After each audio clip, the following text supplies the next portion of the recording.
এই যে কান ধরে বললাম আর কখনো না। আসসালামু আলাইকুম। তো বন্ধুরা মিলে কিছু পার্সেল অর্ডার করছিলাম একটা অনলাইন শপে। তো কি পার্সেলটা আমার হাতে আছে এখন।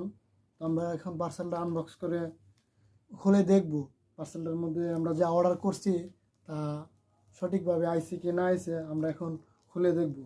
তো সাথে দেখেন আমরা এখন খুলতেছি পার্সেলটা। তো এখানে কয় পিস পেন অর্ডার করছি আর কি। তো এখন আমরা একটু দেখি এটা।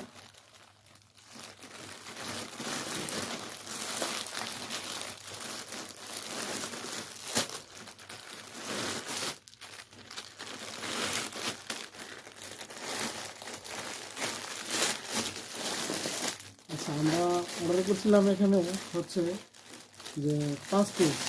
তো আমরা এখানে 4 পিস পাইছি। তো একটা বল তো পাইলাম, দেখা যাইতেছে। তো এখন দেখবো আমরা যা অর্ডার করছি তা সঠিক আছে কিনা। তো একটা খুলে আমি দেখাতেছি। আসলেও মানুষ যে অনলাইন থেকে অর্ডার করে প্রতারিত অনেক মানুষ হইতেছে। তো আমরা এখন দেখতেছি যে প্রতারিত হয়েছে নাকি না হয়েছে, এটাই আমরা আজকে প্রমাণ করবো আর কি। তো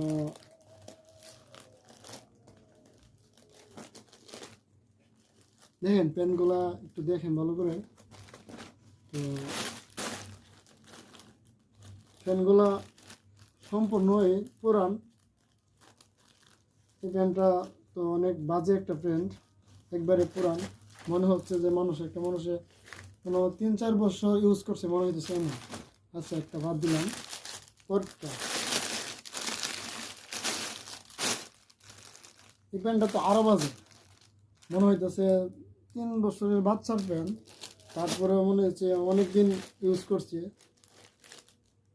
ইউজ করা প্যান্ট। তো 2টা প্রোডাক্ট গেল আমাদের। আরেকটা প্রোডাক্ট দেখে। এইটা তো মানে জঘন্য, ধরার অবস্থা নেই। যে ধর্ম এমন একটা অবস্থা নেই প্যান্টগুলো। এই যে দেখেন কি অবস্থা, বুঝছেন?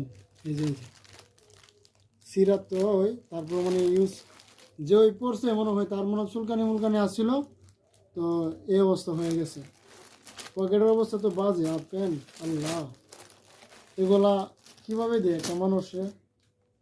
দেখেন কী অবস্থা পেন, একবারে মানে বাজে পেন, অনেক দিনের পুরানো পেন।